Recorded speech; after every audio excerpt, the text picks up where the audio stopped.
Selamat malam, Ibu Bapak dan teman-teman terkasih, rekan sepeziarahan.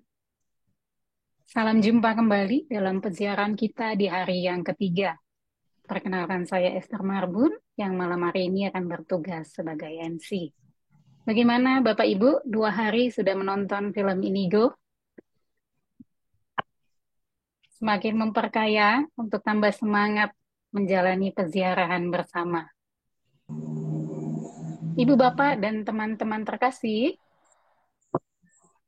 malam hari ini acara kita ada penjelasan alur peziarahan yang dilanjutkan dengan tanya jawab sekitar 10 menit.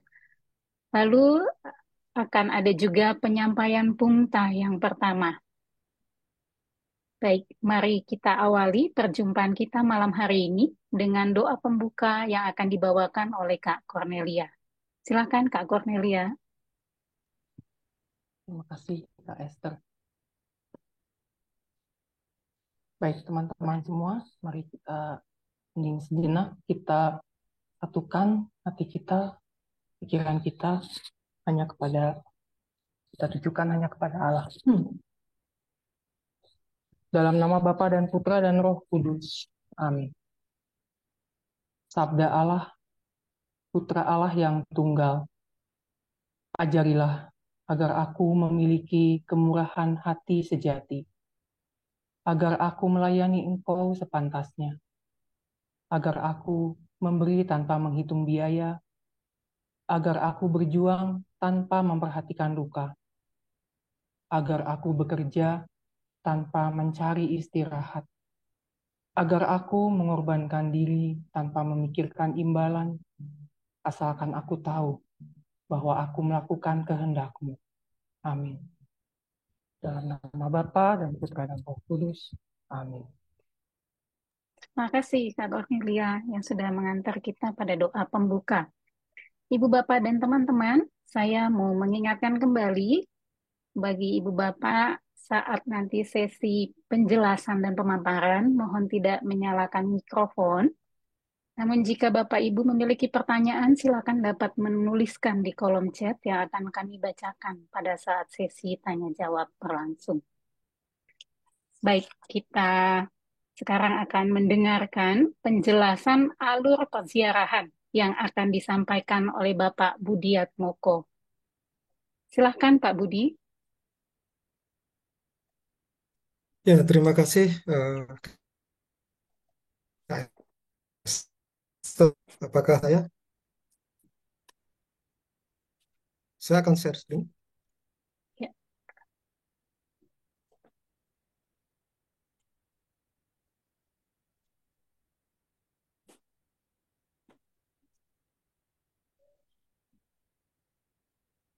Sebentar.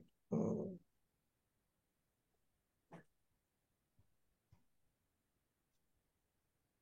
ush.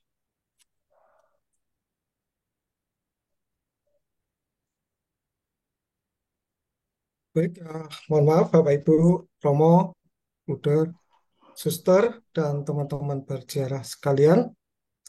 Eh, saya akan mengantarkan satu proses yang akan kita jalankan bersama. Eh, Kaminarkon Inigo, yaitu gas yang pertemuan kita di malam hari ini, kita memasuki eh, proses yang keempat ya, dari beberapa tahun yang lalu. Nah, kita akan mencoba untuk merefleksikan sebentar, melihat perjalanan Kaminar Inigo kita yang kita mulai pada saat itu di tahun 2021. Tema besar saat itu adalah pertobatan Inigo, yang kita mengetahui bagaimana proses Inigo menjadi seorang pejuang yang seperti kita lihat kemarin di dalam film. Kita melihat bagaimana seorang Inigo Satria, kerajaan yang di dalam bayangannya, kemudian menjadi seorang santo. Nah, beberapa tema yang di Kaminarko Inigo yang pertama, kalau boleh saya refleksi sebentar, adalah bagaimana eh, Santo Ignatius bertobat karena peristiwa Pamplona yang kita tahu dikenal dengan Cannonball-nya. Lalu kemudian karena sakit cacat, lalu kemudian di situ mempunyai bacaan-bacaan rohani, ia kemudian tergerak hatinya, lalu dia merasa dilahirkan kembali. Dan kemudian proses berlanjut, bertemu dengan Bunda Maria, kemudian di ziarahnya ke Montserrat, lalu kemudian kemarin kita lihat perjuangan bagaimana dia mendiskresikan antara pergulatan batinnya, lalu sampai kemudian pada peristiwa pencerahan tadi. Nah, di Caminarcon Inigo di tahun 2022, kita berjalan bersama Inigo dengan garis besarnya atau tema besar adalah mengambil keputusan bersama Ignatius. Beberapa hal kita bisa melihat kalau dalam eh, tahun 2025 itu dengan tema-tema kita mengenal gerak batin untuk hidup yang baru. Lalu bagaimana kita mencoba mengambil keputusan secara sederhana dan kemudian di hari ketiga kita belajar mendengarkan. Lalu memilih rancanganku bukan rancanganmu dan kemudian kita berani berdiskusi dan berani berserah. Nah, yang tahun lalu kita berdiskusi bersama Inigo, bahannya dari eh, pertemuan atau tatap muka paus yang kita jalankan bersama. Nah, di tahun ini, tahun 2024, eh, kita mengambil temanya adalah berjalan bersama Inigo Ignatius atau dengan para sahabat perempuannya. Kemarin fokus kita ketika melihat film bersama, beberapa panduan sudah diarahkan pada tokoh-tokoh siapa saja yang menjadi sahabat Santo Ignatius yang nanti di dalam perjalanan 2 minggu yang akan datang kita akan mencoba mendalaminya satu persatu dengan dibantu panduan dari Pungta. Lalu apa yang harus kita lakukan di dalam kita menjalankan doa kita? Kita mengambil sikap batin yang harus dibangun adalah sikap batin ziarah. Jadi kita akan melakukan perjalanan bersama-sama, tetapi perjalanan bukan perjalanan seperti kita berwisata, berjalan dengan penuh eh, kesukaan, tetapi mengabaikan hal-hal. Jadi arah yang kita ambil bersama adalah perziarahan. Kita sadar di dalam perziarahan tentu ada hal-hal yang mungkin bersifat rohani, yang bukan hanya sekedar aktivitas fisik, lalu kita bermain ke suatu tempat, tetapi kita akan melakukan paling tidak ada 2 aktivitas.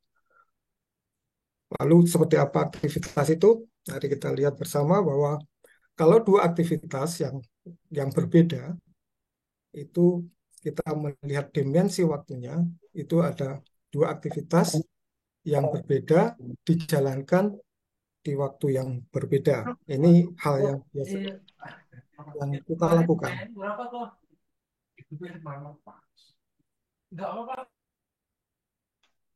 Iya. Lalu yang kedua, dari sisi waktu, itu ada 2 kegiatan yang berbeda, tetapi dilakukan di waktu yang bersamaan. Mungkin saya mau mengambil contoh, misal kita sedang melakukan satu memasak, lalu kemudian mendengar suara musik, lalu kita ikut eh, menari, mengikuti irama musik. Tetapi tidak ada sesuatu hal yang menjadi perhatian kita. Nah, yang ketiga adalah itu kegiatan yang berbeda dilakukan di waktu yang sama dan keduanya adalah saling mendukung. Jadi 2 aktivitas seperti misal contohnya adalah ora et labora, itu berdoa dan bekerja. Keduanya dilakukan secara bersamaan. Menangkup dimensi juga adalah ada yang bersifat rohani dan jasmani. Lalu yang pasif dan aktif. Dan yang kita lakukan adalah kontemplasi aksi. Apa itu kontemplasi? Saya rasa Bapak Ibu dan teman-teman sekalian sudah memahami bagaimana kita mencoba untuk mencari sesuatu yang lebih dalam. Maka kita akan mengambil sikap batin, itu adalah sikap batin pembelajar sekaligus berziarah. Pembelajar artinya sebagai orang yang belajar, kita bisa melakukan eh, eksplorasi, kemudian melakukan memahami, lalu kemudian juga kita perlu, kalau orang belajar bisa mencatat dan melakukan hal-hal yang kita anggap penting, lalu kemudian kita masukkan di dalam catatan-catatan kita, lalu apa yang harus kita lakukan dengan apa yang kita pelajari. Jadi sikapnya adalah sikap pembelajar. Kita mau belajar, tidak sekedar untuk mengerti saja, lalu kemudian sekilas kemudian kita tinggalkan. Nah, tadi sikap peziarah adalah satu satu konsep kalau menurut saya adalah bahwa apa yang kita lakukan itu adalah memiliki satu tujuan. Kalau kita sebagai orang Katolik biasanya umumnya kita berziarah ada ke dalam suatu tempat. Nah, kita hadir di sana tidak hanya sekedar menghadiri tempat itu, menikmati suasananya, tetapi juga eh, mengamati dan kemudian bisa melihat apa dari tujuan dari perjalanan kita. Nah, kita sebagai manusia tentu ada satu tempat yang akan kita tuju di dalam perjalanan kita, yaitu kalau menurut saya adalah tujuan hidup kita adalah surga. Oleh karena itu fokusnya adalah fokus bagaimana kita melakukan atau berelasi dengan Tuhan. Nah, hubungan ini ada timbal balik, tidak hanya sekedar oh, satu arah, tetapi juga merupakan satu aksi atau aksi dan reaksi. Bagaimana kita mengamati satu peristiwa, lalu berhubungan dengan eh, Tuhan. Kemudian yang ketiga ini kan sungguh Ya, jangan ganggu menyadari, adikmu. hadir, dan sedang bekerja di dalam diri kita. Nah, lalu jika kita menyadari apa yang sedang kita lakukan ini adalah sebagai wujud untuk memuji, menghormati, dan mengabdi kepada Allah. Jadi Bapak, Ibu, dan teman-teman sekalian, apa yang akan kita lakukan dalam 2 minggu ke depan adalah kita melakukan dua aktivitas yang kita lakukan bersamaan, dalam waktu bersamaan, lalu kita mencoba menggali lebih dalam bagaimana relasi kita terhadap Tuhan, bagaimana eh, tanggapan kita dari apa yang kita rasakan, lalu kita menjadi lebih mendalam, dan ketika kita, menurut saya, ketika kita bergabung di dalam sini, ada sesuatu yang ingin kita dapatkan. Jadi rahmat yang ingin kita dapatkan. Jadi nanti kita bisa melihat bagaimana ketika kita mendaftar, ada rahmat, harapan, apa yang kita dapatkan dari Kaminarkon Indigo ini, lalu nanti mungkin juga di akhir dari perjalanan kita ini, kita akan juga melihat apakah kita memperoleh rahmat yang sudah kita mintakan pada waktu memulai perjalanan ini, atau kita mendapatkan sesuatu yang baru. Bahkan apa yang kita harapkan mungkin tidak terjadi, tetapi di akhir perjalanan kita bisa melihat hal-hal baru, rahmat-rahmat baru yang kita dapatkan. Nah, maka teman-teman, dari yang kemarin 2 hari kita sudah hari Sabtu dan Minggu kemarin kita sudah nonton bersama film Santo Ignatius, bagaimana perjalanan dia dari mulai sebagai seorang prajurit sampai kepada seorang, di akhir film dikatakan seorang pembelajar juga, bahwa dia akan memulai untuk mengajar memang perlu sesuatu yang uh, basic pengetahuan, maka kita juga mengharapkan bahwa di dalam perjalanan kita, Kaminarkon ini juga mendapatkan sesuatu yang kita harapkan. Jadi Bapak Ibu dan teman-teman sekalian, rangkaian Kaminarkon Inigo yang keempat ini bahwa dengan tema dengan bagaimana Inigo bersama para sahabat perempuan, nanti setelah ini mungkin akan ada pungta yang pertama, itu kita akan melihat Maria de Garin, nanti akan disampaikan. Lalu hari Selasa dengan tema dari pungta dan juga panduan mungkin refleksi yang bisa kita lakukan, maka di hari Selasanya kita melakukan tadi kontemplasi aksi tadi. Eh, Lalu kemudian di hari Rabu kita bertemu kembali untuk yang pertama adalah membagi pengalaman kita, apa yang sudah kita refleksikan, apa yang sudah kita jalankan dari Bungta yang hari Senin. Kemudian kita akan mengikuti Bungta yang kedua, yaitu Magdalena Araos. Jadi proses ini akan terus berlanjut sampai dengan di tanggal 26. Jadi di masing-masing hari ada selang-seling Bungta, kemudian kita berbagi di dalam percakapan rohani, lalu kita mendengarkan Bungta, besoknya lagi menjalankan, dan ini terus sampai pada akhir tanggal 25 dan terakhir di tanggal 26 kita akan bertemu kembali ke semuanya dan kita akan mengadakan penutup dan refleksi bersama. Langkah apa saja yang langkah perjalanan apa saja yang bisa kita lakukan, yaitu dengan satu, tadi kita sampaikan bahwa kita ada dalam suasana doa dan berziarah. Ada aktivitas rohaninya, lalu ada aktivitas jasmaninya. Nah, sebelum itu memohon rahmat supaya perziarahanku ini dapat memuliakan Tuhan dan berjalan bersama dengan Tuhan Yesus dan Ignatius. Lalu yang ketiga, setiap kali melakukan aktivitas kita selalu memohon rahmat. Apa yang kita inginkan sesuai dengan panduan dari masing-masing punta tadi. Lalu proses perziarahannya, tadi esok harinya dilakukan aktivitas fisik minimal 30 hari sambil merenungkan punta pertanyaan panduan refleksi.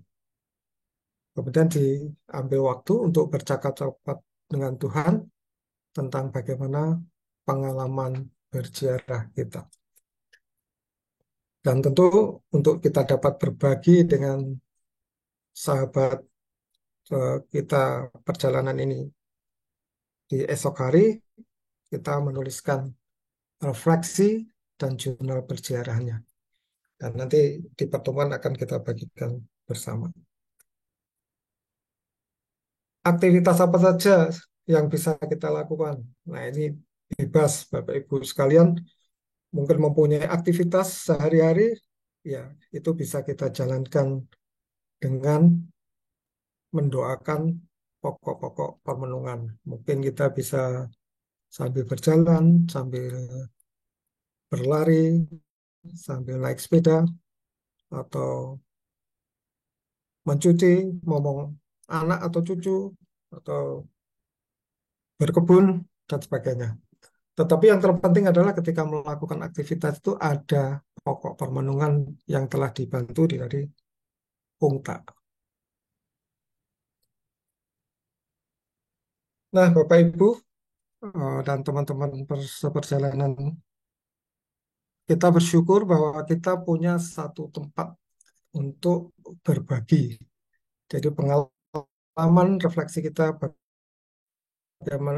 bagaimana pengamatan kita, bagaimana olah batin kita, itu juga bisa kita bagikan kepada tidak hanya di dalam forum ini, tetapi juga bisa disampaikan ke dalam Facebook, ke dalam Instagram, lalu juga ke dalam eh, WAG di Kaminarkon Inigo tahun ini.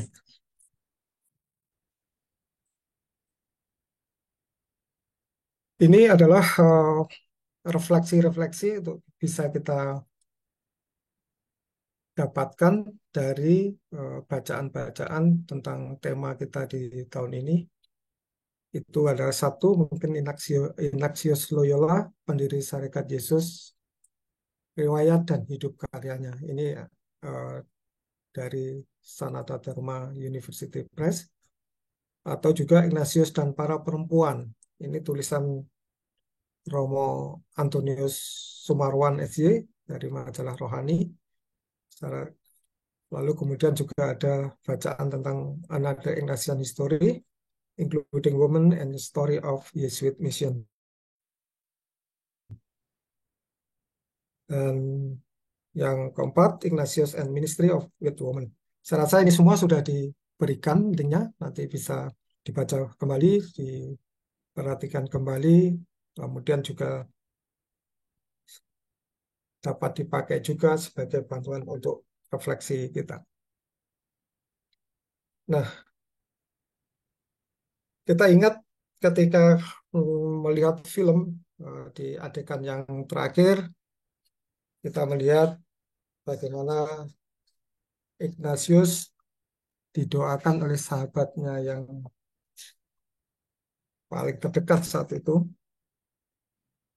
dan kita sebagai peziarah juga kita berharap bahwa kita juga mendapatkan anugerah yang sama seperti apa yang didoakan oleh Calixto.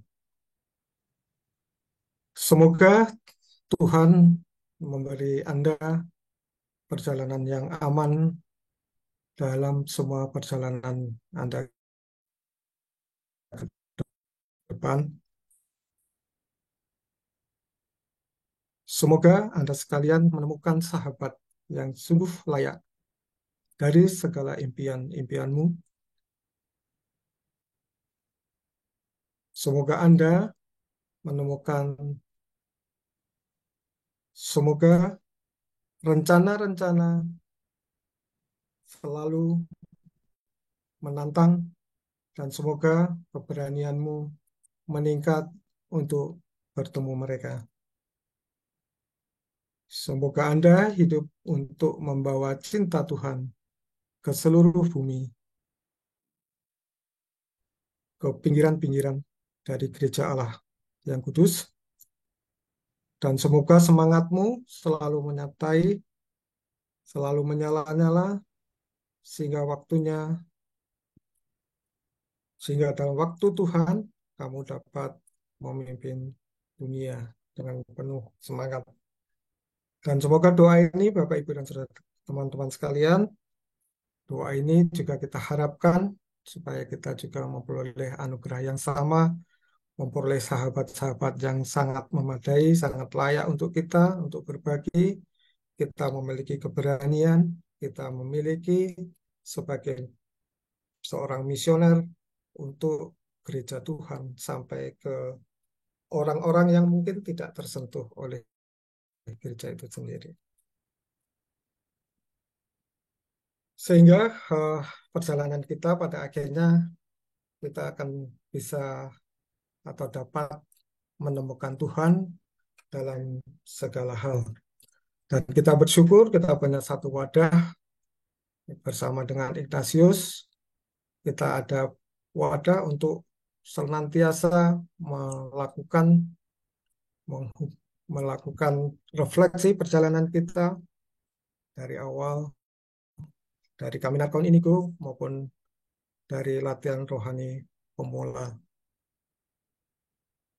Saya rasa demikian yang bisa saya sampaikan, rangkaian dari awal bagaimana kita harus menjalankan perjalanan kita untuk 2 minggu ke depan.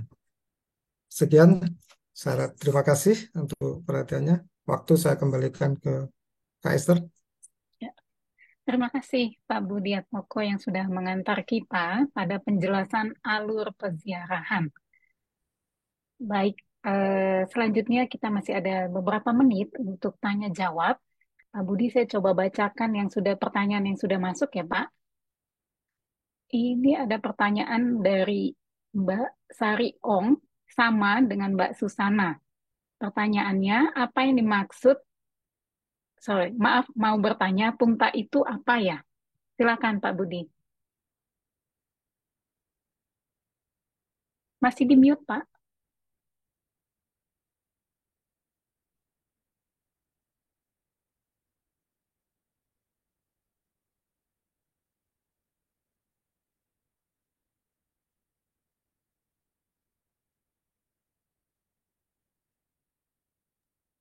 Halo.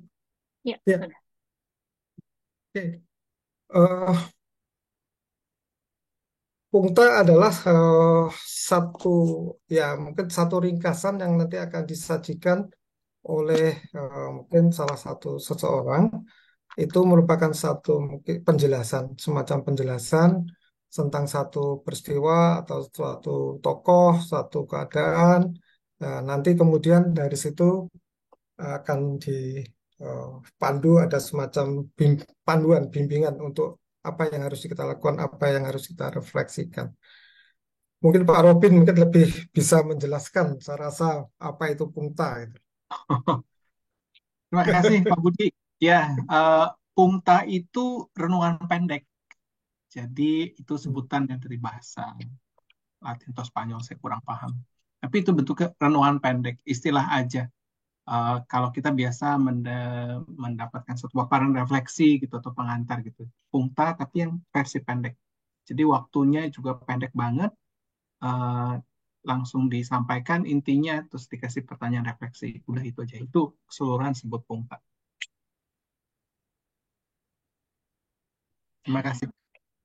Oke, terima kasih Pak Budi dan Pak Robin. Demikian Ibu Sari dengan Bu Susana ya, semoga bisa menjawab ya. Lalu yang pertanyaan kedua ya Pak Budi, ini dari Pak Paul Prawira. Apa yang dimaksud dengan panduan 5 langkah puntah? Silakan Pak Budi. Iya, eh, panduan 5 langkah Punta itu adalah tadi Punta itu adalah satu semacam refleksi atau panduan untuk refleksi. Jadi ada lima langkah yang mesti kita lakukan.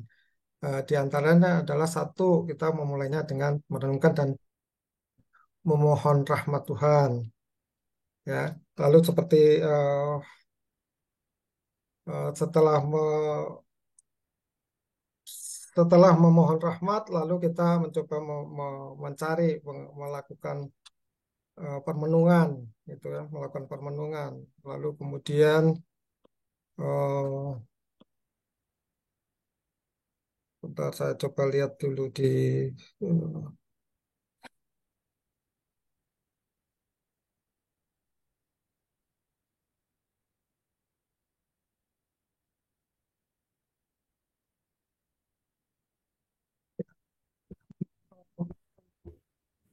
pertama-tama, mohon maaf tadi saya ulangi lagi ya. Pertama-tama kita menyadari, bahwa kita kita tidak sekedar melakukan suatu aktivitas, tapi kita sungguh melakukannya adalah dalam rangka kita berdoa dan berziarah. Nah, kalau kesadaran tadi, sikap batin inilah yang kita tekankan dulu, bahwa saya melakukan aktivitas ini tidak sekedar berlari, saya tidak berolahraga, tetapi di dalam berlari dan berolahraga itu saya juga ada mungkin berdoanya, atau tadi merenungkan apa yang dipandu di dalam punta. Nah, tidak sekedar itu, kita juga selalu di awal kita selalu memohon rahmat, ya, rahmat supaya apa yang saya lakukan ini, apa persiaran saya ini itu sebenarnya bukan untuk saya saja, tetapi juga untuk memuliakan Tuhan. Sehingga kita merasakan bahwa di dalam aktivitas itu tidak sekedar diri saya saja, tetapi ada Tuhan bersama kita. Itu kita rasakan itu, ya. Itu kita rasakan. Lalu kemudian kita memohon rahmat yang apa yang kita inginkan itu. Lalu dah proses ziarah ini yang kita lakukan tadi ya kira-kira mungkin 30 menit saja. Ketika kita sedang berlari, kita mungkin tidak sekedar berlari, tetapi kita mengingat apa Pungta, tema tema Pungta itu lalu refleksi yang harus saya perdalam untuk saya bagikan. Lalu apa yang saya dapatkan? Lalu bercakap-cakap dengan Tuhan. Setelah itu selesai, selalu ada proses kita hening sejenak untuk bercakap-cakap dengan Tuhan. Nah, supaya lima langkah ini tidak lupa, supaya untuk hasil renungan itu tidak lupa. Nah, biasanya kita punya catatan-catatan kecil untuk nanti kita bagikan pada waktu pertemuan percakapan rohani esok harinya. Kira-kira begitu menurut saya, Pak Kak Esther. Pak, ya baik, terima kasih Pak Budi. Demikian Pak Paul ya, semoga bisa menjawab pertanyaannya. Baik, ini ada lagi dari Pak Rudi Genter. Mohon peneguhan. Jadi besok berlatih melakukan kegiatan sehari-hari, tapi sambil membatinkan Pungta 1, Kamino hari ini ya Pak.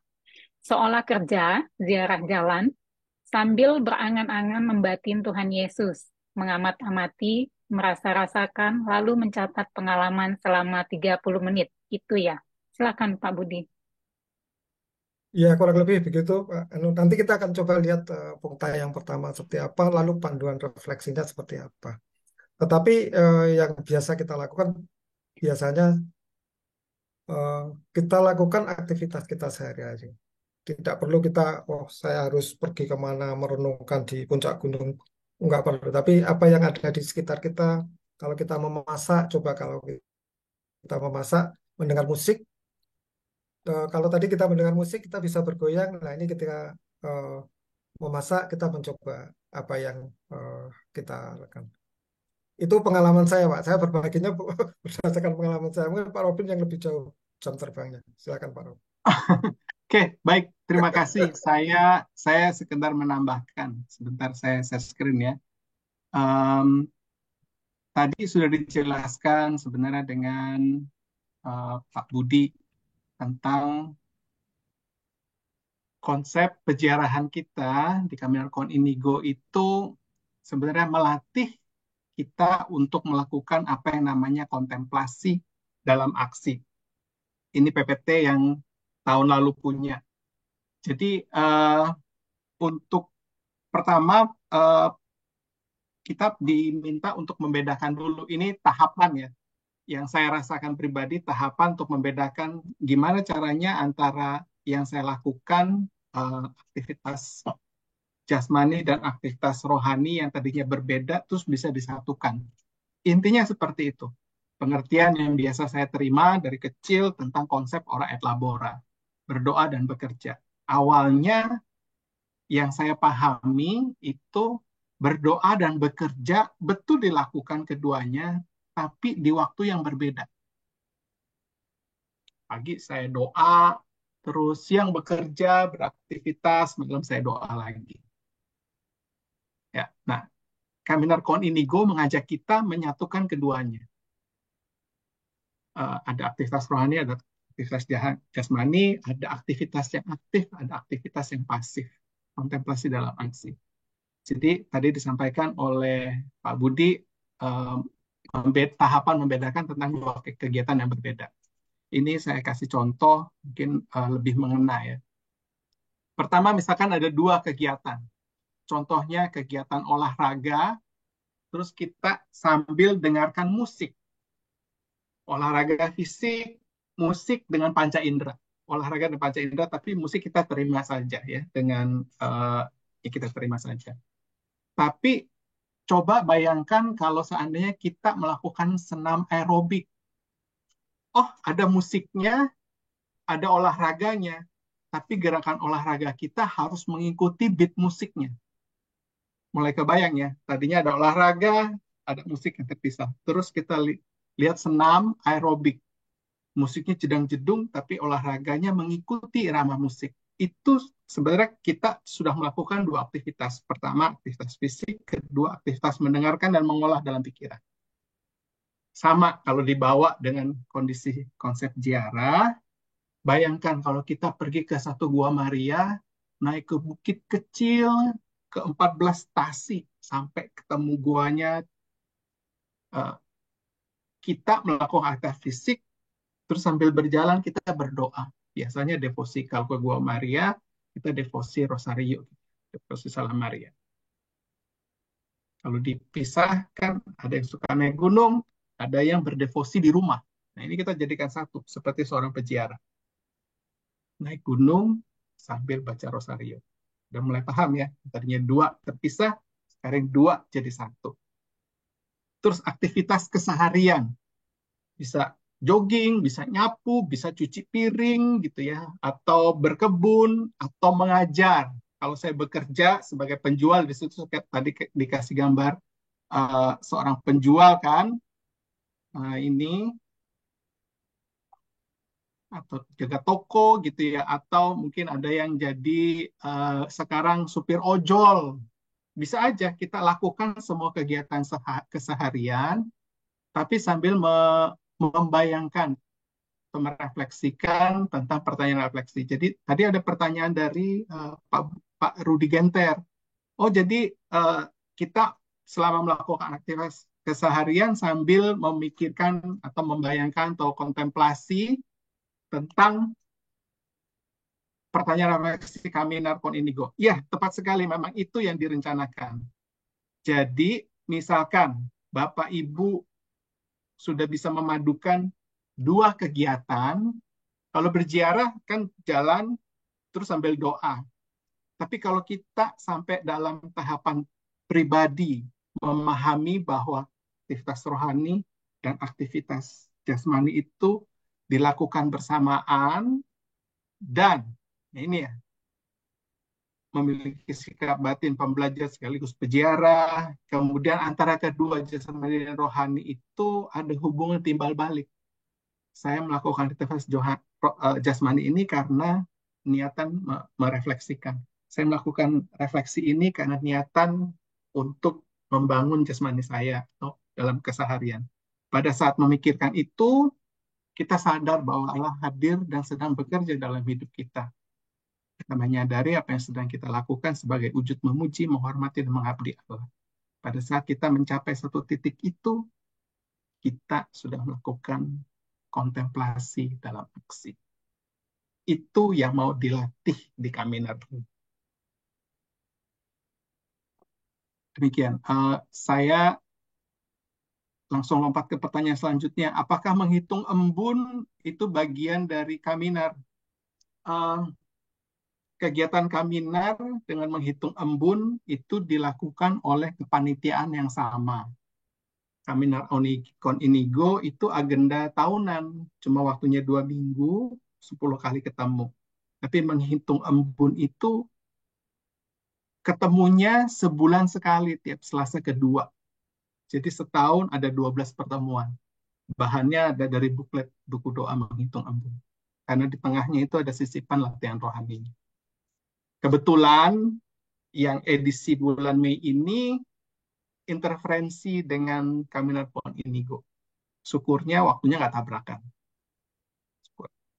Itu aja sih. Semoga jawab. Terima kasih. Baik, terima kasih Pak Robin dan Pak Budi yang sudah menerangkan.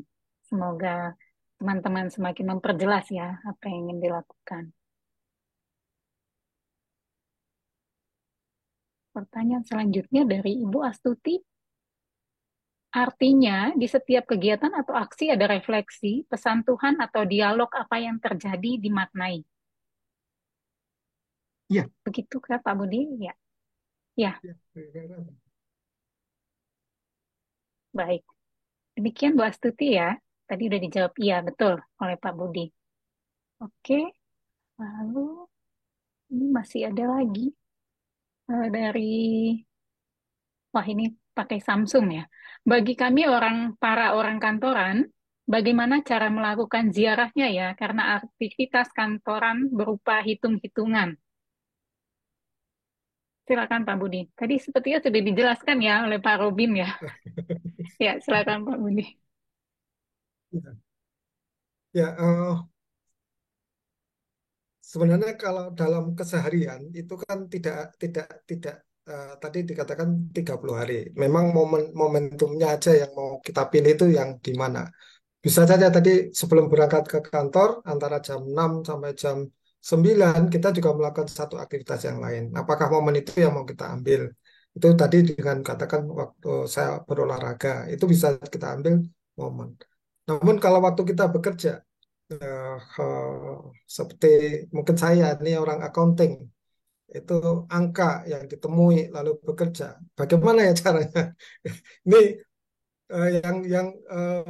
jujur saya tidak pernah melakukan di waktu bekerja yang seperti di sana. Saya mengambil waktunya adalah di luar kerja gitu ya. Tapi kalau itu eh, di dalam rangka bekerja, karena tadi kan keseharian kita apa kita sebagai pekerja. Nah, lalu kadang-kadang di dalam bekerja itu kita menghadapi situasi seperti apa gitu. Seringkali kita eh, pada saat itu saya bad mood sekali karena ini pekerjaan numpuk, orangnya begini, eh, bos itu kok maunya kok minta semaunya harus 1 jam selesai dan segala macam. Nah, momen-momen itu sebenarnya bisa kita pakai untuk melihat kembali. Dan itu kita kaitkan dengan eh, panduan dari Pungta tadi. Tadi tentang apa? Misalnya tentang seperti yang paling populer di film ini, kita diajak untuk melihat sejenak. Wah, ini pekerjaan kita ini saat ini kok berat buat saya. Nah, ini kemudian dibawa kepada eh, bantuan tadi, arah mana yang tadi mungkin antara sahabat Ignatius tadi, dia sedang menghadapi juga peristiwa yang apa. Saat ini saya menghadapi peristiwa apa di dalam keseharian pekerjaan, mungkin yang paling dominan. Nah, itu kita ambil waktu sejenak, bisa bekerja mengetik gini, tapi ya bos nggak ngeliat kita gitu ya, tapi kan nggak ada di dalam hati kita, dia nggak tahu kita sedang membatinkan pekerjaan. Nah, itu kita bisa pakai. Saya biasanya begitu. Kalau kita ambil waktu istirahat atau kita apa kita melakukan discernment atau apa itu kan ambil sejenak waktu, oh, nggak ada yang tahu gitu. Tapi kita coba aktivitas apa yang kita sedang hadapi saat itu kita relasikan dengan uh, semoga Kalau menjawab. boleh, kalau boleh saya tambahkan, Pak Budi, untuk eh, pertama kepada pemilik ID Samsung SM bla bla bla ini, apakah bisa di rename namanya supaya kita bisa saling tahu namanya dan bisa tegur sapa dengan baik. Oke, saya melihatnya ada dua hal. Pertama, sesuai dengan pertanyaannya ya, bagaimana cara melakukan aktivitas melakukan ziarahnya ya, karena aktivitas kantoran berupa hitung-hitungan. Jadi pertama gini, eh, kalau bukan acara Kaminarkon Inigo, silakan direnungkan dari angka-angka itu atau rasio-rasio yang sedang dihitung atau latar belakang angka itu muncul dari mana dan apa yang akhirnya kita simpulkan. Itu satu. Nah, kondisi saat ini kita sedang melakukan Kaminarkon Inigo.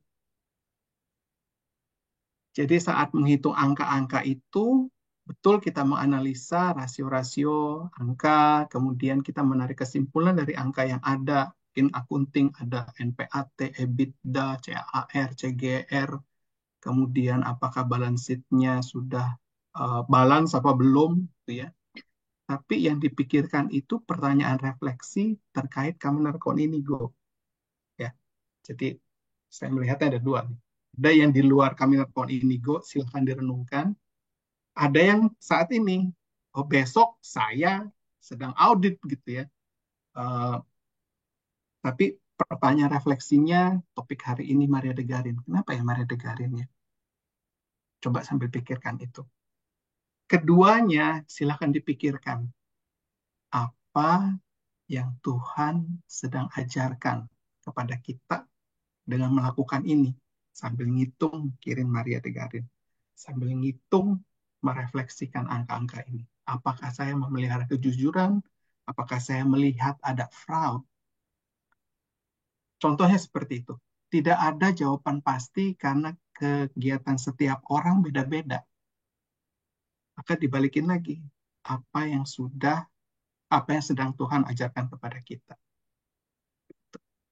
Ya, itu dari saya.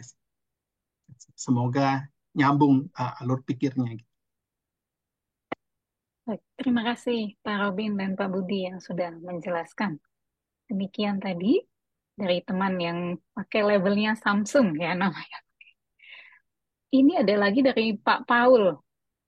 Apa yang kita rasakan saat Tuhan bersama kita? Apakah akan selalu sebuah konsolasi? Jika yang kita rasakan sebaliknya, apakah artinya Tuhan tidak beserta kita? Silakan Pak Budi. Eh, itu sebenarnya juga bergantung pada kita ya. Bisa saja konsolasi, bisa juga desolasi. Lalu yang terpenting adalah bagaimana ketika kita menghadapi situasi seperti itu, yang kita rasakan seringkali justru dimulai dari desolasi itu membawa kita pada satu pengertian yang baru, gitu. Satu pengertian yang mungkin seperti tadi disampaikan Pak Robin, kita ulik-ulik lagi. Ini ini hasilnya kok nggak happy buat saya. Tetapi sebenarnya ada apa di balik ketidaksukaan saya menjadi tidak suka, atau dibaliknya mengapa kok saya kok tidak suka dengan situasi seperti ini. Nah, ini tadi relasi bolak-balik seperti ini nanti akan sampai pada satu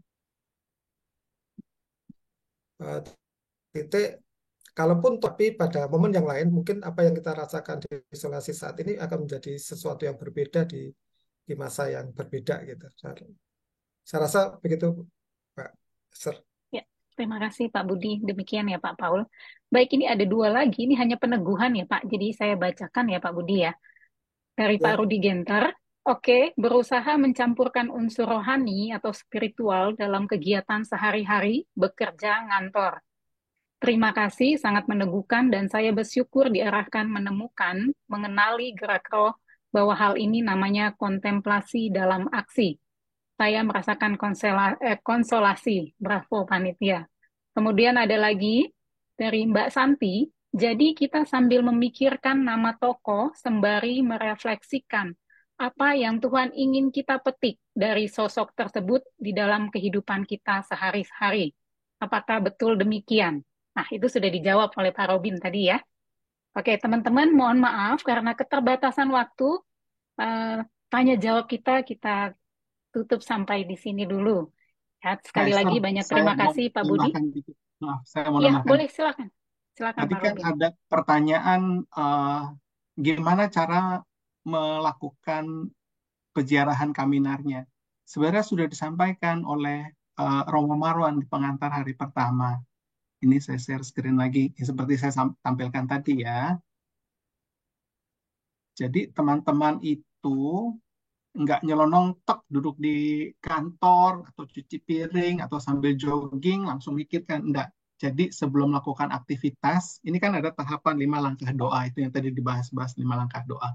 Pertama persiapan, kita menempatkan diri dulu bersiap berjalan bersama Yesus dan Inigo.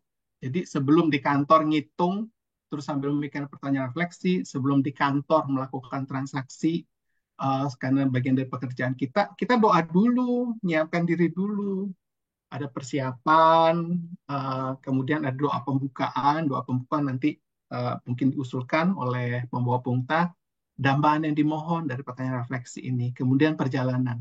Nah itu, sambil kita melakukan aktivitas, uh, kita memikirkan atau mencoba merenungkan, merasakan sensasi tubuh dan suara sekitar, dan memikirkan refleksinya, melakukan refleksi dari pertanyaan yang di panduan yang diberikan. Karena topiknya ibu-ibu yang terpikir dengan saya, ya misalkan sambil menyusui gitu ya. Apa sih sebenarnya konsep Maria de Garin sambil menyusui? Misalkan si Inigo, kalau di film si Inigonya udah gede gitu.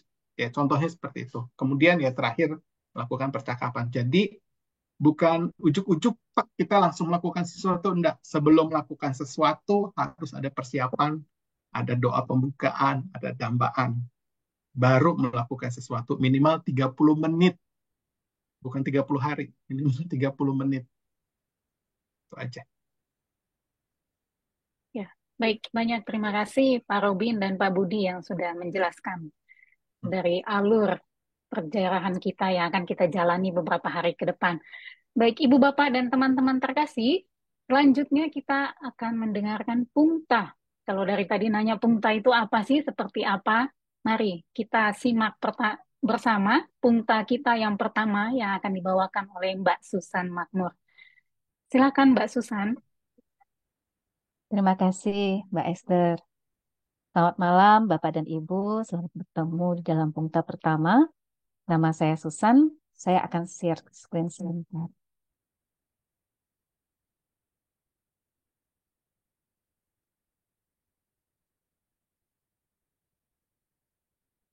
Apakah layar saya sudah terlihat? Terlihat, Mbak. Oke, oke. Kita akan masuk Pungta pertama, yaitu Maria de Garin. Ketika surya tak lagi bersinar. Seperti kita sudah nonton filmnya, Maria de Garin muncul adalah tokoh wanita pertama. Jadi dia adalah istri seorang pandai besi. Ini saya ambil fotonya dari cuplikan film. Pada abad ke-15, keahlian seorang pandai besi itu sangat dibutuhkan. Nah, jadi tidak hanya untuk menempa mata bajak, jadi untuk pertanian, untuk tapal kuda, untuk transportasi, atau peralatan yang lebih kuat, ya mesti untuk rantai-rantai atau pisau. Keterampilan pandai besi dibutuhkan untuk membuat peralatan perang. Karena pada zaman itu sering terjadi perang untuk memperebutkan wilayah pada saat itu ya. Jadi ada perang antara tuan tanah atau kerajaan dengan kerajaan. Jadi pandai besi ini mereka menempa pedang, senjata, baju besi dan lainnya untuk para satria dan tentara. Dan pada umumnya setiap istana ataupun wilayah-wilayah tertentu itu akan memiliki pandai besinya sendiri. Jadi kan karena nggak seperti sekarang banyak tinggal kirim banyak ada JNE atau apa. Kalau di situ kan dulu zaman dulu nggak ada. Jadi dalam satu wilayah-wilayah tertentu mereka akan punya satu pandai besi sendiri untuk memenuhi kebutuhan wilayah itu. Dan keahlian pandai besi ini seringkali diturunkan dari generasi ke generasi. Jadi dari zaman kakeknya, turun ke ayahnya, ke anak cucunya. Jadi mereka tuh umumnya dari generasi ke generasi diturunkan keterampilan yang sama. Dan karena seringnya terjadi berhubungan ya mereka, sering terjadi pertempuran, membuat hubungan keluarga pandai besi dan keluarga satria itu yang dilayani mereka itu menjadi lebih dekat. Dan itu terjadi secara turun-temurun. Nah, di sini saya coba ambil untuk menggambarkan apa sih, di mana sih lokasinya ya. Maria de Garin sendiri itu tinggal di Ecuador. Ecuador itu tidak jauh dari Loyola ya, dari kota Loyola, tempat Inigo itu dilahirkan. Jadi di area-area di sini. Dan kalau kemarin di dalam film kita sempat melihat ada pertempuran itu ada di Pamplona, kira-kira di area sini. Dan yang disebut-sebut kayak kerajaan Navarre itu ada di sini, itu yang di dekat Perancis ini yang waktu itu dalam pertempuran itu, ini adalah lokasi pertempuran yang kurang lebih seperti ini. Dan pada saat itu, Spanyol itu ya, jadi Spanyol ini adalah satu garis peta yang seperti ini, pada saat itu terpecah-pecah. Jadi ada 5 kerajaan besar pada saat itu. Nah, jadi ini adalah kerajaan-kerajaan kecil, jadi saling tempur, lalu jadi meluaskan wilayahnya, bertempur, meluaskan wilayahnya, atau terjadi pernikahan politik. Nah, seperti pernikahan politik yang terjadi itu adalah kerajaan Kastil dan Leon ini menikah. Jadi putri Kastil ini adalah Isabella dari Kastil menikah dengan pangeran raja dari Ferdinand dari Aragon. Sehingga nanti wilayahnya ini jadi satu. Jadi dan keluarga dari Ignatius dan Maria de Garin mereka melayani mengabdi kepada kerajaan Kastilia ini. Nah, jadi di sini posisinya. Santo Ignatius sendiri itu lahir di tahun 1491, jadi pada kurang lebih akhir abad pertengahan menuju awal masa Renaissance gitu ya. Dan dia dilahirkan itu sebenarnya nama aslinya itu Inigo Lopez de Loyola. Makanya kalau di dalam film kita tuh melihatnya Inigo gitu kan. Nah, itu karena nama aslinya tuh sebenarnya Inigo. Nanti dia baru berubah nama tuh sekitar pada masa-masa kuliah, itu dia baru mengganti namanya menjadi jadi Ignatius gitu ya. Ibunya itu adalah namanya Maria Sanchez de Licuna dan ayahnya itu bernama Beltran Ibanez de Onas. Santo Ignatius adalah anak bungsu dari 13 bersaudara. Dia memiliki 6 saudara laki-laki dan semuanya menjadi tentara dan ada satu yang menjadi rohaniwan. Nah, jadi mereka ini benar-benar keluarga tentara gitu ya. Dan bahkan ada 4 saudara laki-lakinya itu meninggal di dalam pertempuran yang pertama itu yang sempat kita lihat itu adalah Juan, itu anak pertama yang meninggal. Nah, ketika Surya tak lagi bersinar gitu ya. Jadi tak lama setelah itu Ibu Inigo setelah melahirkan Inigo itu meninggal dunia. Kita dapat lihat dalam cuplikan film juga, ayah Inigo itu sulit menerima kematian istrinya dan bahkan menyalahkan Inigo atas kematian ibunya ini. Jadi ada cuplikan filmnya, suatu hari Dol Motra akan menerima bahwa anak ini mesti tidak menyalahkannya karena kematian ibunya. Jadi saat itu tiba, biarkan orang tua itu berkabung untuk istrinya tercinta dan sekarang untuk putra pertamanya. Jadi saya ambil cuplikan dari film untuk percakapan dialog ini. Curahkanlah kembali roh kesetiaan. Nah, jadi saat meninggal itu, jadi Maria de Garin, wanita yang sederhana ya, jadi yang istri yang si pandai besi ini akhirnya kemudian menjadi pengganti dari Ibu Inigo yang telah wafat. Jadi dialah ini yang menyusui, merawat Inigo di rumah pertaniannya di Eguibar. Nah, jadi ketika saya mencari informasi tentang Maria de Garin itu sangat sedikit di dalam buku-buku itu ya. Jadi karena hanya sedikit potongannya. Jadi hanya istri pandai besi, kemudian dia menggantikan merawat Inigo di rumah pertanian di Eguibar. Hanya itu. Akhirnya ketika saya berusaha mencari tahu untuk uh, Pungta ini, saya mencoba browsing-browsing ya. Jadi sebenarnya apa sih yang dirasakan oleh Inigo? Jadi pada saat dia kecil, dia sebenarnya dibesarkan seperti apa gitu ya. Jadi saya mencoba membrowsing-browsing gitu ya. Saya membrowsing kalau seperti karena saya punya anak-anak, jadi saya juga mulai merasa, kalau saya punya anak, anak saya tuh dibesarkan seperti apa oleh Maria de Garin seperti itu. Pertanyaan-pertanyaan itu muncul di dalam pikiran saya. Kira-kira misalnya apa yang dilihat di sana kayak gitu ya. Saya mulai merasa-rasakan melihat apa ya kira-kira. Jadi saya coba browsing. Oh di situ ada banyak eh, rumput hijau ya, ada banyak padang rumput kayak gitu ya, banyak hijau. Kemudian apa yang dirasakan ya? Karena ini Inigo dibesarkan di dalam keluarga pandai besi, apakah dia ikut ke bengkel? Lalu merasakan mungkin kulit di bengkel kan karena di situ sempat kita lihat ada pedang yang ditempa ya pada saat awal film.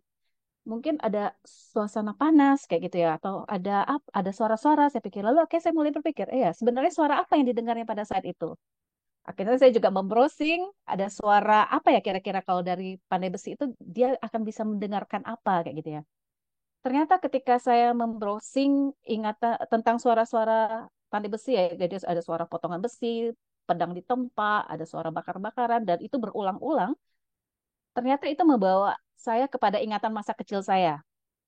Jadi saya tinggal di dalam sebuah ruko dan ruko saya itu kira-kira 3 rumah dari ruko saya itu ada satu toko besi gitu ya. Jadi dia membuat lemari besi.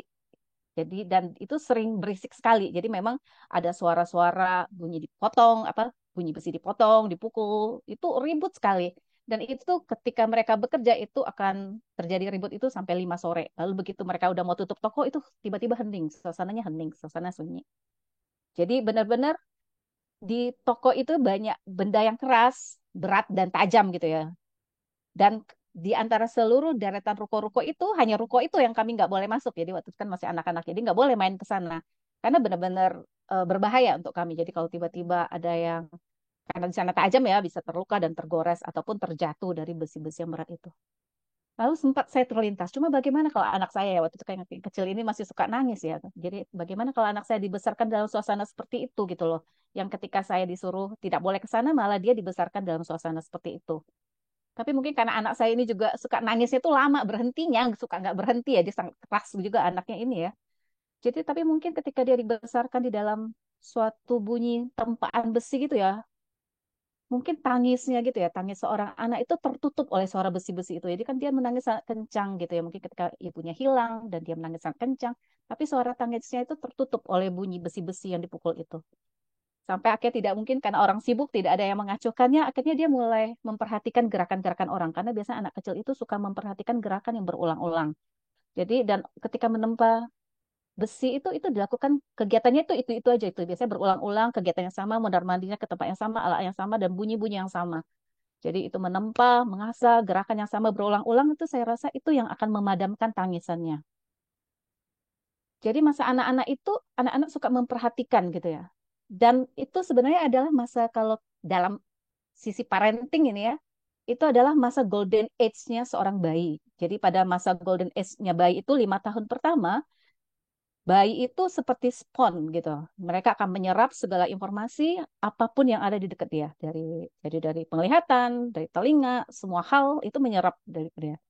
Dan akhirnya saya merasa, oh ya, apakah ini yang diserap oleh indigo? Kalau dia main ke bengkel itu, apakah ini yang diserap oleh indigo ya? Jadi suara besi, suara keras, benda-benda yang tajam, atau mungkin suasana panas di sana membakar pedang, kayak gitu kan. Tapi justru mungkin itu yang membentuk kekuatan dan keberaniannya pada masa kecil itu ya justru itu dia berkembang karakternya itu mungkin justru ditempa itu justru dengan itu gitu yang saya pikirkan. Kalau mungkin kalau kita sekarang sering kalau masuk dalam dunia parenting ya atau dengar-dengar gitu ya, generasi sekarang itu sering disebut itu sebagai generasi strawberry gitu ya. Karena kurang tahan banting, kayak dikit-dikit kayak terlihatnya indah, tapi kalau ternyata terjadi sesuatu itu lembek kayak gitu loh.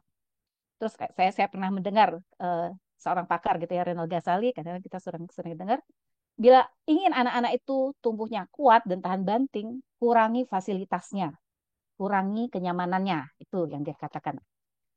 Jadi bila merenungkan ini gue kecil, kenyamanannya dan fasilitasnya itu berkurang drastis sejak masa kecilnya itu ya. Pusat hidup seorang anak itu biasanya itu ibunya. Jadi itu adalah sang mataharinya. Itu udah telah tiada sejak kecil. Bahkan ayahnya menolaknya, menganggap dia itu ada kesalahan penyebab ibunya meninggal. Namun kalau kita lihat lagi, awal film ini adalah sebuah pedang yang ditempa. Pedang itu ditempa ribuan kali dalam api, kemudian dibaptis dalam air, kayak gitu ya. Dia betul-betul menjadi suatu pedang yang kuat dan istimewa.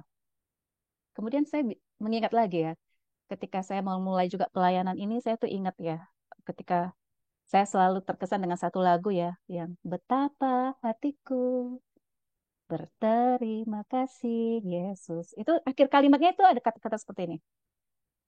Pakailah hidupku sebagai alatmu seumur hidupku gitu ya. Jadi aku tuh saya sendiri ingin dipakai sebagai alat Tuhan gitu. Tapi ketika saya merenungkan ini, bila saya menjadi alat Tuhan tuh saya sebenarnya kalau di dalam bentuk benda-benda gitu ya, saya akan menjadi alat seperti apa gitu. Dan ketika melihat film ini saya merasa Inigo adalah pedang itu. Dia ditempa berbagai macam api gitu ya. Dia menjadi pedang bagi Tuhan. Dia berani maju dan berperang demi kemuliaan namanya. Nah, pada saat kesulitan-kesulitan di tempat itulah Maria de Garin hadir.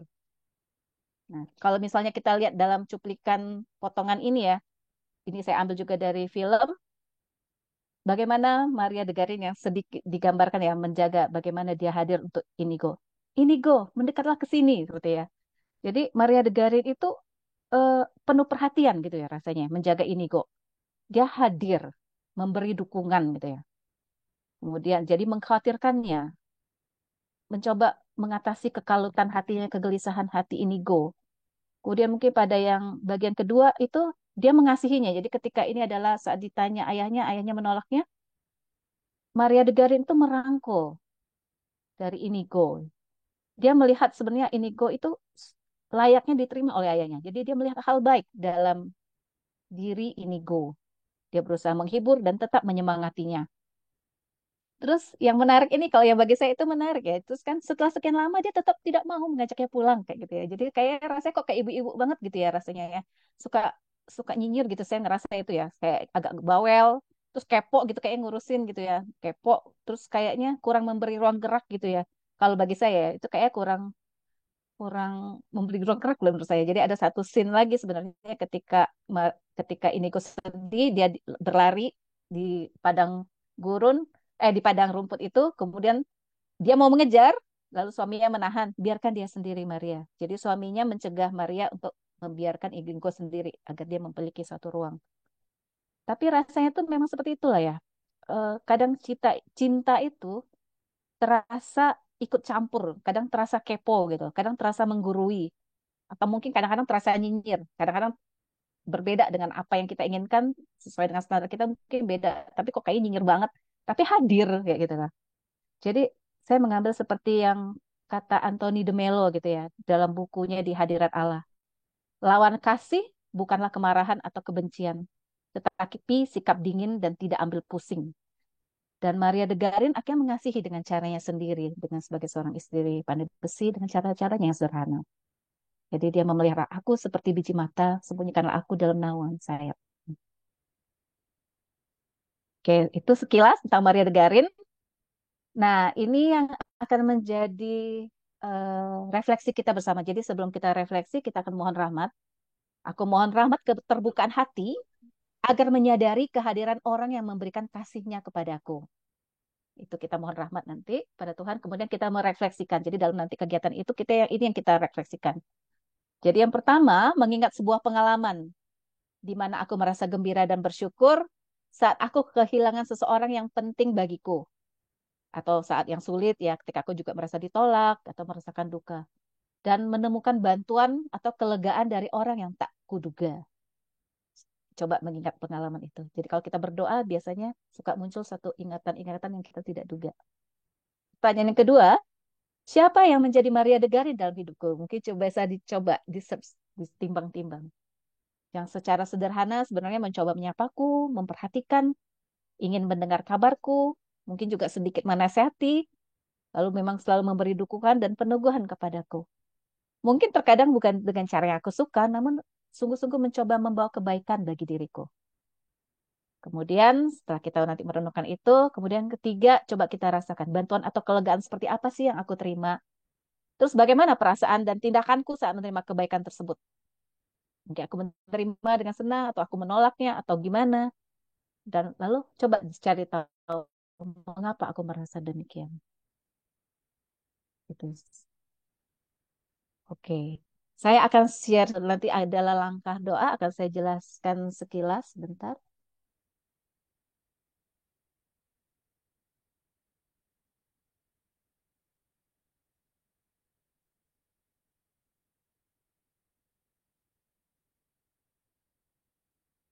Oke, nah nanti langkah doa yang akan saya berikan ini, silakan dibaca. Ini dibaca, jadi kalau misalnya besok kita akan melakukan perenungan, silakan dibaca. Atau hari ini juga silakan dibaca. Ini menjadi doa pembukaan untuk besok. Jadi malam ini kita persiapkan, tadi kan sudah pungutannya kita sudah mendengarkan, jadi silahkan nanti habis ini membaca sedikit doa pembukaannya. Kemudian kita rumuskan dambaan atau rahmat yang dimohonkan untuk perjalanan besok dari pribadi apa. Lalu kita akan doakan juga secara bersama mohon rahmat ini. Jadi mungkin ada rahmat pribadi dan itu jangan lupa dicatat. Jadi kita akan lihat nanti setelah akhir dari masa peziaran ini. Jangan lupa selalu dicatat. Yang sangat penting mencatat. Kemudian tahap keduanya ini yang besok yang akan dilakukan atau saat kita akan melakukannya. Jadi ini ada langkah doanya itu. Kira-kira waktunya sekitar 35 menit. Jadi persiapan ziarah 5 menit. Jadi mungkin kita kalau misalnya mau olahraga, kayak dulu sepatu atau kita baca dulu, lalu mendoakan doa pembuka. Kemudian aku rahmat yang aku mohon itu sama dengan yang kemarin. Nah, kemudian kita mulai melakukan aktivitas. Mungkin sekitar minimal sekitar 15 menit. Boleh lebih, tapi juga nggak, jangan terlalu lama. Ya, jadi mungkin sekitar maksimal mungkin 30-an menit ya. Jadi supaya kita bisa merenung. Kita ingat pengalaman, kemudian mencari tahu. Jadi ini silakan dibaca besok. Mengingat siapa yang sosok Maria de Garin bagiku. Kemudian kira-kira dukungan apa yang aku terima, silahkan nanti dilihat. Nah, kemudian setelah kita melakukan langkah doa ini sekitar 15 atau sekitar sampai 30 menit, kas, lalu kita rasakan apa yang kita alami pada saat latihan doa itu. Kita lakukan percakapan. Percakapan singkat sekitar 3 menit. Jadi, kita omongkan dengan Tuhan ya, kita bersama Tuhan. Apa yang aku rasakan pada saat latihan doa tadi? ceritakan seperti kepada seorang sahabat, kita ceritakan singkat, lalu diam, hening, dan dengarkan. Dengarkan aja, kita hening dan dengarkan, jangan berbicara apapun lagi. Dengarkan. Lalu setelah itu, kita akhiri dengan doa Bapa kami. Nah, setelah melakukan itu, baru kita menuju ke refleksi. Kita refleksikan apa yang muncul tadi dalam latihan doa tadi. Langsung dituliskan dalam buku, hal apa penting yang terjadi dalam doaku. Lalu silakan menjawab pertanyaan refleksi ini. Dan jangan tergoda ya. Jadi misalnya waktu kita merenung lalu menulis itu jangan. Selesaikan dulu aja. Selesaikan latihan itu selesai baru menulis. Itu aja. Selamat berziarah. Terima kasih. Saya kembalikan lagi kepada Mbak Esther. Oke, baik. Terima kasih Mbak Susan yang sudah menyampaikan PUMTA dengan sangat jelas ya. Jadi Bapak Ibu tadi yang masih ada yang bertanya-tanya, saya kira dengan penyampaian yang baru saja disampaikan Mbak Susan, semua menjadi clear ya. Saya melihat beberapa tanggapan di kolom chat yang menyatakan, oke, semakin jelas. Baik, Ibu Bapak dan teman-teman, selanjutnya saya akan membacakan pengumuman. Yang pertama, kita akan berjumpa kembali untuk kaminar kita di hari yang keempat pada hari Rabu 15 Mei di jam yang sama 19.30. Lalu besok hari Selasa kita ada latihan doa yang tadi ada juga saya baca di chat mengenai menghitung embun yang latihan doa bulanan. Kita besok ada latihan doa bulanan menghitung embun. Sebentar. Langkahnya kelima, mengobjektifikasi kepada pembimbing yang akan dibawakan oleh Mbak Erlin. Kita akan berjumpa besok, menghitung embun, di jam 19.30. Silakan teman-teman yang mau bergabung, kita tunggu besok. Selanjutnya kita akan mengabadikan perjumpaan kita malam hari ini. Panitia ada yang bisa bantu untuk foto bersama. Oke. Iya. Ada 2 halaman, minta tolong yang masih off cam bisa di open biar wajahnya terlihat.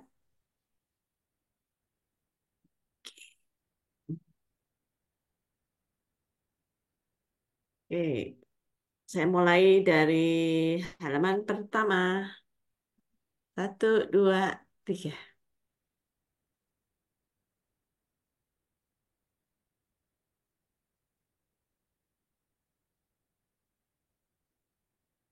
Halaman kedua.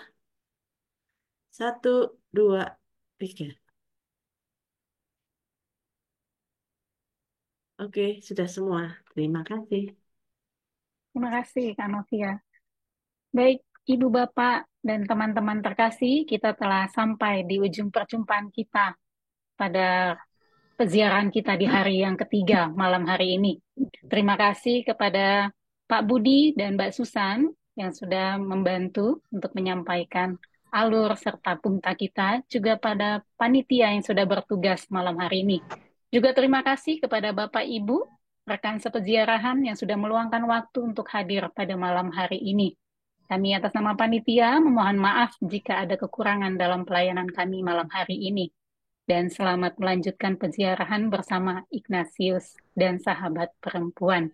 Kita akan menutup perjumpaan kita malam hari ini dengan doa penutup yang akan dipandu oleh Kak Resti Tuta. Silakan Kak Resti.